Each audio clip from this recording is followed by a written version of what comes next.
OTT platform জি5-এ সম্প্রতি release হতে চলেছে কাঁটায় কাঁটায় সিরিজ। খুন করেছি আর এখানে কাকে খুন করতে চাইছে সবটাই ধরতে পেরেছি। সিরিজটি সম্পূর্ণ উপন্যাস ভিত্তিক এবং রহস্যের। তারই প্রিমিয়ার লঞ্চ ছিল মঙ্গলবার দিন প্রিন্সটন ক্লাবে। উপস্থিত ছিলেন ডিরেক্টর, সাথে ছিলেন শাশ্বত চট্টোপাধ্যায়, অনন্যা চট্টোপাধ্যায়, মীর এবং আরও অনেক কলাকুশলীরা, যাদেরকে দেখা যাবে এই সিরিজে। প্রত্যেকেই তাদের নিজস্ব চরিত্র নিয়ে আলাদা আলাদাভাবে বলেছেন, কিন্তু যেহেতু রহস্যের সিরিজ, সেই কারণেই প্রত্যেকেই কিন্তু একটি পর্দা রেখে দিয়েছেন। রিলিজ হতে চলেছে এই সিরিজটি 15ই অগস্ট। কি বলছেন প্রত্যেকে নিজেদের সিরিজের চরিত্র সম্পর্কে, আসুন জেনে নেব। এই ওয়েব সিরিজে যারা যারা অভিনয় করেছেন প্রত্যেকে তুখোড় অভিনেতা অভিনেত্রী, এবং এরা প্রত্যেকে খুব ইম্পর্ট্যান্ট এক একটি ক্যারেক্টার প্লে করছেন। প্রত্যেকটা ক্যারেক্টার ওই একটা সাইকেল বা বাইক বা স্কুটারের চাকার যে স্পোকগুলো থাকে না, ওই রকম আর কি। একটাকে সরিয়ে দাও, চাকাটা ইনকমপ্লিট হয়ে যায়। তো সেই চাকাটা ঘুরছে কাঁটায় কাঁটায়, এবং এরা প্রত্যেকেই প্রথিতযশা শিল্পী। এদের প্রত্যেকের সঙ্গে যে কাজ করার সুযোগ পেয়েছি তা নয়, কিছু কিছু আর্টিস্টের সঙ্গে আমি স্ক্রিন শেয়ার করার সময় পেয়েছি বা অবকাশ পেয়েছি অ্যাকর্ডিং টু দ্য স্ক্রিপ্ট। কিন্তু প্রচুর হুল্লোড় হয়েছে। আমরা যখন শ্যুট করছিলাম দার্জিলিং আজ থেকে বছর দুয়েক আগে, এরকমই বৃষ্টি হচ্ছিল, কখনো বৃষ্টি কখনো ভ্যাপসা গরম।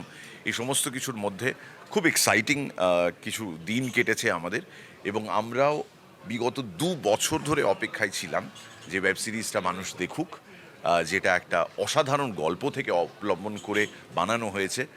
নারায়ণ সান্যালের সোনার কাঁটা অবলম্বনে বানানো হয়েছে এই ওয়েব সিরিজটা। তো যেখানে গল্পটাই এত চমৎকার, সেটাকে যখন পর্দায় রূপায়িত করা হচ্ছে, সেটার রূপ তো কমপ্লিটলি আলাদা হবেই। এটাই হচ্ছে speciality. The story is the king. আমরা বলি না কন্টেন্ট ইজ কিং। এই ক্ষেত্রে নারায়ণ সান্যালের এই গল্পটাই, যাদের পড়া তারা জানেন এক্স্যাক্টলি আমি কি বলছি, আর যারা পড়েননি তাদেরকে অনুরোধ করব সিরিজটা দেখার আগে বা পরে যে কোনো সময় গল্পটাও পড়ুন, ওখানেও একটা আলাদা রস রয়েছে। চরিত্র নাম রানী বাসু, পিকে বাসু যে লয়ার তার স্ত্রী, এবং অবভিয়াসলি এটা একটা থ্রিলার, একটা ক্রাইম সিরিজ। এখানে রানী বাসু পিকে বাসুর সঙ্গে কেস সলভ করার মধ্যে খানিকটা জড়িয়ে আছে, এবং তার সঙ্গে রানী বাসুর পার্সোনাল একটা ক্রাইসিসের অ্যাঙ্গেল আছে, সেটাকেও রাখা হয়েছে এই স্ক্রিন অ্যাডাপ্টেশনে, এই গল্পে। আমার চরিত্রের নাম হিনা মল্লিক। মানে যখন দর্শকরা দেখবে যে এই ডিটেকটিভ যে গল্পটা আছে, সেটা শুরুতে কি হয়, মানে কাটায় কাটায় পিকে বাসুর সাথে হেনা মল্লিক তো সবসময় আছে, তার সাথে বাকিরা আছে, কৌশিক আছে, কিন্তু হেনা মল্লিক পিকে বাসুকে কিভাবে হেল্প করে, কিভাবে হেনা মল্লিক জার্নিটা আছে, যেটা নিয়ে গল্পের শুরুতে অনেকটা পার্ট আছে, সেটা দর্শক দেখতে পাবে ওয়ান্স সেই সিরিজটা দেখে। মানে অনেক দিন দীর্ঘ প্রতীক্ষা অবসান বলা যেতে পারে, কারণ বহুদিন আগে আমরা শ্যুট করেছিলাম। তো ওয়েট করেছিলাম আমরা যে কবে এত সুন্দর একটা সিরিজ, এত সুন্দর একটা শ্যুট, এত সুন্দর একটা গল্প আমরা সবাই মিলে কাজ করেছি। তো এটা তো রিলিজ হওয়াটা দরকার ছিল, এবং 15 আগস্টে রিলিজ করছে। প্রত্যেকে উৎসুক হয়ে রয়েছেন সমানভাবে, দর্শকরা যেরকম রয়েছেন, আমরাও যারা কলাকুশলী যারা জড়িয়ে রয়েছি ওয়েব সিরিজটার সঙ্গে, আমরাও সমানভাবে রয়েছি, এবং আশা করা যায় যে এটা মানে একটা সাকসেস গেইন করবে। হ্যাঁ, কারণ নারায়ণ সান্যালের এটা গল্প, ঠিক আছে, সোনার কাটার, এবং সেখান থেকেই আর কি মেন সমস্ত স্টলওয়ার্ড অভিনেতারা রয়েছেন এখানে।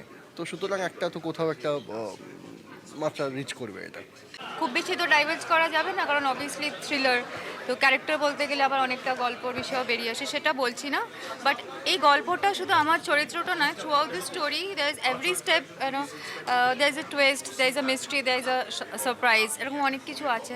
তো আই হোপ মানে সবাই দেখলে তখন সবকটা চরিত্র সম্পর্কে একটা মানে দারুণ একটা আইডিয়া হবে।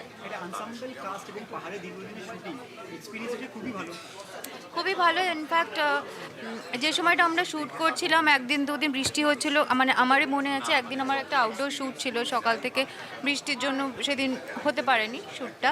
তো আমি তো বেশ সারাদিন ঘুরে টুরে বেরিয়ে তারপর বিকেলবেলা আবার হোটেলে ফিরে গেলাম। তো ইনফ্যাক্ট যেহেতু অনসাম্বল কাজ না, তো ইটস অবভিয়াস যে সবার সব দিন শ্যুটিং ছিল না, সবাই কিছু কিছু দিন কোনো না কোনোভাবে গ্যাপ পেয়েছে। সো মানে বোধ আমাদের শ্যুটিং প্লাস ঘোরা দুটো সবারই হয়েছে।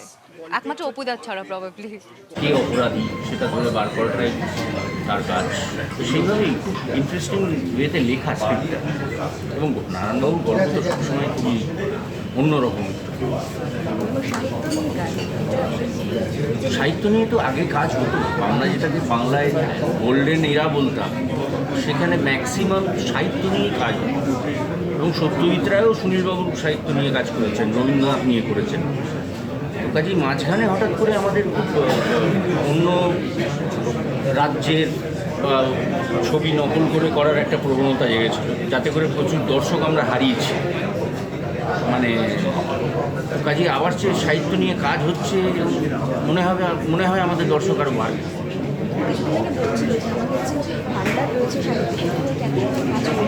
আগে বাংলা থেকে হিন্দি ছবি হতো, মাঝখানে আমরা হিন্দি, তামিল, তেলেগু কিচ্ছু বাদ দিইনি কপি করার। সেগুলো করে যে কোনো খুব একটা লাভ হয়েছে তা নয়, অনেক সিঙ্গেল স্ক্রিন বন্ধ হয়ে গেছে। কাজেই মানুষকে আবার হলে টানতে গেলে মেন কন্টেন্টটা দরকার, মানে ওটা খারাপ থাকলে কেউ কিছু করতে পারবে না। ওয়ান অফ দ্য ট্যুরিস্ট যদি আমি সেইভাবে বলি, চরিত্রটা যে খুব একটা বলতে চাই সেটাও নয়, কারণ সিরিজটা এমন যেহেতু আমরা এখন ওই গল্পের বইয়ের মতো তো আমরা আজকাল সিরিজ দেখি, আমাদের জেনারেশন, আগে গল্পের বই পড়া হতো, তো মাঝখান থেকে একটা চরিত্র বলে দিলে না অনেকটা গল্পের মোড়ক বেরিয়ে আসে। তো সেই জন্য এই চরিত্রটা আজকে আমি হিডেন রাখছি, তার জন্য 15th অগস্ট থেকে রিলিজ হয়ে যাচ্ছে ZEE5-এ। তো আপনারা সেখানে দেখুন, প্লাস 15th অগস্টই দেখতে হবে তার কোনো মানে নেই, সেদিনকে রিলিজ হয়ে যাচ্ছে। সো সারা জীবন আপনাদের পোর্টালে থাকবে ZEE5-এ, আপনার যখন মনে হয় প্লিজ দেখুন। আমি বলতে চাইবো যে বহুদিন পর একটা উপন্যাসকে অবলম্বন করে একটা গোয়েন্দা সিরিজ, সেই অর্থে গোয়েন্দা নন কিন্তু গোয়েন্দা, মানে একজন অ্যাডভোকেট গোয়েন্দা যার নাম PK বাসু, নারায়ণ সান্যালের সৃষ্টি। তো সেই সিরিজ নিয়ে একটা সেই গল্প নিয়ে, উপন্যাস নিয়ে একটা ওটিটি প্ল্যাটফর্ম আমাদের ZEE5-এ কাঁটায় কাঁটায় আসছে একটা সিরিজ, যেটা আমার মনে হয় দর্শককে একটা নতুন কিছু দেবে। বলছি, মীরের সাথে আমি কাজ করিনি মানে সে আমার বন্ধু নয় এমনটা নয়। মীরের সাথে আমার অন্যান্য বিষয় নিয়ে কথাবার্তা হয়, তার কাজের ব্যাপার নিয়ে কথাবার্তা হয়, আমরা খুবই ফ্রেন্ডলি। আমাদের পুরো ইন্ডাস্ট্রির মধ্যেই সবাই সবার সাথে খুবই বন্ধুত্বপূর্ণ সহাবস্থান করি। তো সেক্ষেত্রে যখন তারা আমাদের প্রফেশনাল জগতে এসে উপস্থিত হন, তখন তাদের কাছ থেকে তাদের 100% বের করে নেওয়াটাই আমার কাজ। এবং সেক্ষেত্রে এনারা প্রত্যেকেই আমাকে তাদের সেই সহযোগিতাটা করেছেন, এবং ফ্লোরে যাতে তাদের কোনো অসুবিধে না হয়, তারা যাতে শান্তিতে কাজটা করতে পারেন, তাদের যাতে কোনো রকম কোথাও কোনো গণ্ডগোল বা কোনো কিছুর মধ্যে তাদের কোনো ওই শান্তিটা যাতে নষ্ট না হয়, সেই চেষ্টা আমি করি এবং করেওছি, এবং আশা করি তারাও সেটা স্বীকার করবেন। তো সেই ক্ষেত্রে একটা খুবই সুন্দর এক্সপিরিয়েন্স। ব্যুরো রিপোর্ট, বাংলার পালস টিভি।